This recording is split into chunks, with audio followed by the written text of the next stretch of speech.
सदा संपूर्ण कापत होता, थरथरत होता.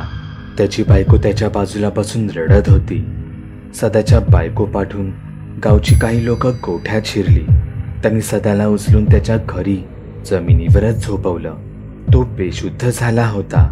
त्याचं संपूर्ण शरीर रक्ताच्या धारोळ्यात पडलं होतं. त्याच्या कोणत्या आणि किती जखमांवर मलमपट्टी करायची गावकऱ्यांना नेमकं तेच समजत नव्हतं. त्याच्या कमरेवरच्या संपूर्ण शरीराची चामडी सोलून निघाली होती. त्यात त्याचे घाव फारच खोलवर झालेले होते. काही लोकांनी गावच्या वैद्याला बोलावून आणले. त्याने लागलीच तातडीने सदावर जमेल तसा उपचार चालू केला. हे सगळं सुरू असताना सदाच्या बायकोला आणि मुलाला घरात आतील खोलीत नेण्यात आले. सदाचं पुष्कळ रक्त जरी गेलं असलं तरी कदाचित यातून त्याच्या वाचण्याची बरीच शक्यता होती. किंबहुना त्या सैतानानेच सदाला मुद्दामूनच जिवंत सोडलं होतं. सगळे गावकरी चिंतेत दिसत होते. गावावर हे कसलं संकट ओढावलं याची ते काळजी करू लागले.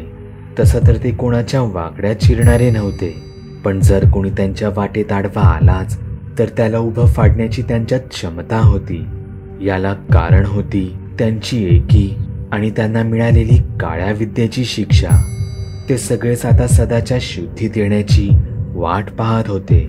कारण सदाच होता जो त्याच्यासोबत नेमके काय घडले होते हे सर्वांना सांगू शकत होता.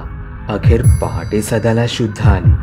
सदाच्या घरी अजूनही गावची 3-4 माणसे बसूनच राहिली होती. सदा शुद्धीत येताच त्यांनी सदाला त्याच्यासोबत नेमकं काय घडले हे विचारले. सदाने त्या सैतानाबद्दल त्यांना सगळं काही सांगितले. तो भयानक रूप असलेला कोणी जिवंत माणूस नव्हता. त्याच्या डोळ्यात एक वेगळीच भूक होती. त्याला कितीही मारले, अगदी जीवानीशी मारून टाकले तरी त्यातून तो पुन्हा जिवंत झाला होता. पण तो तिथे का आला होता, त्याने सदावर हल्ला का केला हे मात्र त्याला माहीत नव्हते. पण तेवढ्यात सदाची बायको सदाच्या मुलानेही त्या सैतानाला पाहिल्याचं सांगू लागली. सोबतच त्या दिवशी संध्याकाळी नेमकं काय झालं हेही ती त्या माणसांना सांगू लागली. तिच्या म्हणण्यानुसार तो सदाला त्याच्या कृत्याची शिक्षा द्यायला तिथे आला होता असावा. पण त्या माणसांचं सदाच्या बायकोचं बोलणं ऐकून समाधान झालं नव्हतं. शिक्षा वगैरे सगळं ठीक होतं, पण एखादी बाहेरची अमानवी शक्ती या गावाच्या हद्दीत येतेच कशी, आणि त्याहूनही गावातील एका गावकऱ्यावरती जीवघेणा हल्ला करते ही बाब खरंच चिंतेची होती. गावकऱ्यांनी त्याच दिवशी संध्याकाळी एक सभा घेतली आणि गावाच्या सुरक्षेसाठीची त्यात चर्चा झाली. इथे त्या गोष्टीला आता जवळपास 15 दिवस होऊन गेले होते. सदा हळूहळू बरा होऊ लागला होता. गावठी उपचारांनी त्याच्यावरच्या जखमा तर पूर्ण बऱ्या झाल्या होत्या, पण खोलवरच्या जखमा अजून पूर्णपणे भरल्या जात नव्हत्या. या 15 दिवसांत सदाचं त्याच्या गायीशी असलेलं नातंही आता पूर्णपणे बदलून गेलं होतं.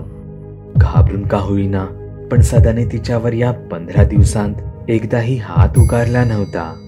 पण स्वभावाला औषध नसते हेच खरं. एके सकाळी सदाच्या बायकोला पुन्हा एकदा तोच आवाज कानी आला. तसा तिचे हातपायच गार पडले.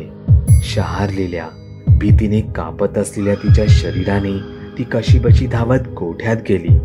तिला ज्याची भीती होती तिथे तेच घडलं होतं. सदा काठीने गायीवर एकावर एक वार करत होता. सदाची बायको मध्ये आली. तिने कसंबसं सदाला गायीपासून लांब केलं आणि ती रडत रडतच सदाला समजावू लागली. अहो, हे काय करताय तुम्ही? लाथ मारली हिने मला, एकदा नाही 2 वेळा. अहो, पण आपल्या मुलाचा तरी विचार करा. तुम्हाला जर काही झालं तर आम्ही कुणाकडे पाहायचं? मला काय होणार आहे? अहो, असं काय करताय? एवढ्या लवकर विसरलात ते सगळं? तुमची काय अवस्था केली होती त्याने विसरलात का तुम्ही? अरे हट, तुलाच माहीत नाही की त्याआधी मी त्याची काय अवस्था केली होती ते. जमिनीवर लोळवलं होतं मी त्याला, मारून टाकलं होतं मी त्याला. मला कळत नाही तुमचा मुळात आता राग या मुक्या प्राण्यावर आहे की त्याच्यावर? मी नाही घाबरत त्याला. गेल्या वेळी मी बेसावध होतो, पण यावेळी तसं होणार नाही. असं म्हणत सदा दुधाची कळशी त्याच्या बायकोकडे देत रागारागातच गोठ्यातून सरळ बाहेरच्या बाजूला गेला. अहो, "हो ऐका जरा, अंधाराच्या आधी घरी या." सदाने आपल्या बायकोचं ऐकलं न ऐकल्यासारखं केलं आणि तो तिथून जंगलात लाकडं आणायला निघून गेला. संध्याकाळ झाली होती. डोक्यावर एक लाकडाचा मोठा भारा, सोबत एका हातात लाकडाचा दुसरा भारा आणि कमरेला कुऱ्हाड अडकवून सदा घराच्या दिशेने परतू लागला. हळूहळू अंधार पसरायला सुरुवात झाली होती. तसा सदा त्याची नजर पायवाटेच्या दोन्ही बाजूला फिरवू लागला. झाडीत वाऱ्यामुळे झालेली जराशीही हालचाल सदाचं लक्ष वेधून घेत होती. त्याला हळूहळू असं वाटू लागलं होतं की कोणीतरी त्याच्या मागावर होतं, कोणीतरी त्याचा पाठलाग करत होतं. पण पाठी वळून पाहताच त्याला तिथे कोणीच दिसत नसे. पण हा लपाछपीचा खेळ अजून जास्त वेळ चालणारा नव्हता. सदाला त्याच्या समोर काहीतरी विचित्र आणि भयानक असं दृश्य दिसलं. रस्त्याकडेला वाढलेल्या वेली रस्त्यावर एखाद्या सापाप्रमाणे वळवळत होत्या. सदाने त्याच्या हातातील लाकडे खाली टाकली, सोबतच डोक्यावरचा भाराही एका बाजूला टाकून दिला. सदाला कळून चुकलं होतं. त्या सैतानाने त्याचा खेळ सुरू केला होता. सदाने कमरेला अडकवलेला त्याचा कोयता बाहेर काढला. त्याला त्याच्या कानांवर अगदी जवळून कोणाच्या तरी भयानक श्वासांचा आवाज ऐकू आला. सदाने झटकन पाठी वळून पाहिले आणि त्याच्या अंगातून भीतीची एक लहरच निघाली.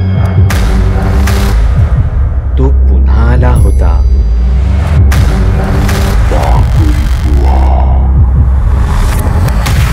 सदाने त्याच्यावर त्याच्या हातातील कोयता उगारला, पण सदाचा हात हवेतल्या हवेतच त्याने त्याच्या डाव्या हाताने पकडला. उजव्या हाताने त्याने सदाचा गळा चावळला. त्याने सदाचा कुऱ्हाड पकडलेला हात अक्षरशः पिरगळून टाकला. तशी सदाच्या हातातील कुऱ्हाड खाली पडली. त्या सैतानाने सदाला हवेत उचललं होतं. सदा जीवन मरणाच्या या खेळात तडफडत होता. तोच बाजूच्या झाडावरच्या वेलीने सदाच्या शरीरावर एखाद्या अजगरासारखा विळखा घातला.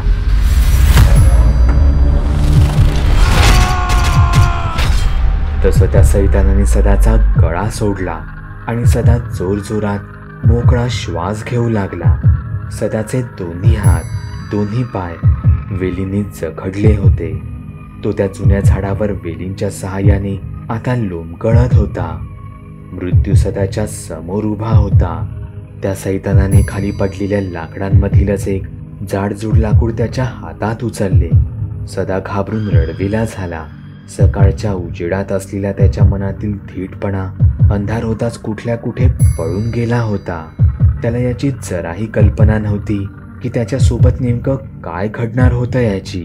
त्या सैतानाने लाकडाचा एक जोरदार वार सदाच्या डाव्या पायावर केला. पायातील ती कळ सदाच्या पार मस्तकात जाऊन पोहोचली. सदाच्या डाव्या पायाचं गुडघ्याखालचं हाड पूर्णपणे तुटून गेलं होतं. सदाचा गुडघ्याखालचा पाय जीव नसावा तसा हवेत तरंगत होता. तोच तसाच वार त्याच्या उजव्या पायावर झाला. त्या जाडजूड लाकडाचे सदाच्या पायाच्या हाडासोबतच 2 तुकडे झाले होते. सदाची किंकाळी जंगलातील शांतता भंग करून गेली. पण सदाला अजून बरंच काही भोगायचं होतं. त्या सैतानाने खाली पडलेलं दुसरं लाकूड उचललं आणि ते सदाच्या पायावर त्याच्या मांडीवर मारलं. सदाच्या दोन्ही पायांची हाडं 2 बाजूंनी तुटली होती. तोच त्या सैतानाच्या इशाऱ्याने झाडावरच्या वेलीने त्यांची सदावरची पकड सैल केली. सदा धाडकन खाली कोसळला. तो प्रचंड वेदनेत होता, पण त्या सैतानासाठी हे पुरेसं नव्हतं. तो एक एक पाऊल सदाच्या दिशेने पुढे येऊ लागला. तसा सदा सरपटत दोन्ही हातांनी त्याच्या शरीराला पुढे आणत होता.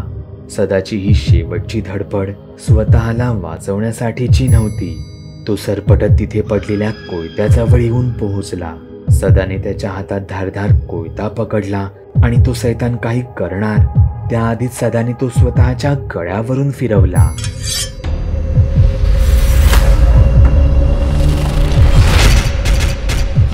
हीच होती त्या सैतानाची खरी दहशत. तो सैतान सदाच्या तडफडणाऱ्या देहाकडे एकटक पाहू लागला. कोणी काहीही म्हटलं तरी सदाला त्याचं मरण फार स्वस्तात मिळालं होतं. काहीच वेळात गावातील काही लोकांना सदाचा मृतदेह जंगलात पडलेला सापडला. आता मात्र गावकरी चांगलेच संतापले होते. त्यांनी त्या गावात एक मोठा यज्ञ करायचे ठरवले. रातोरात त्यांनी त्या गावाभोवतीच्या 4 वेगवेगळ्या दिशांना मोठा हवन, मोठे यज्ञ चालू केले. त्यांनी सर्व वाईट शक्तींना आवाहन करायला सुरुवात केली. हे सगळं रात्री उशिरापर्यंत चालू होतं. गावकऱ्यांच्या भूतपिशाच्यांना प्रसन्न करण्यासाठीच्या प्रथा आता सुरू झाल्या होत्या. ते करत असताना त्यांच्या तोंडून निघणारे ते भयानक आवाज अंगावर शहारी आणणारे होते. संपूर्ण गावाभोवती एकाच वेळी या विधी सुरू झाल्या होत्या. त्यामुळे त्या गावाभोवती विचित्र नकारात्मक ऊर्जेची चादर पांघरली जात होती. त्या सैतानापासून त्या गावाचं रक्षण करण्यासाठी उभारलेली ती सैतानी शक्तीची एक अदृश्य भिंत होती. हे सगळंच फार भयंकर होतं. पण त्याहूनही भयंकर तर या विधीचा शेवटचा भाग होता, ज्यासाठी त्यांना 4 पशूंचे बळी द्यावे लागणार होते.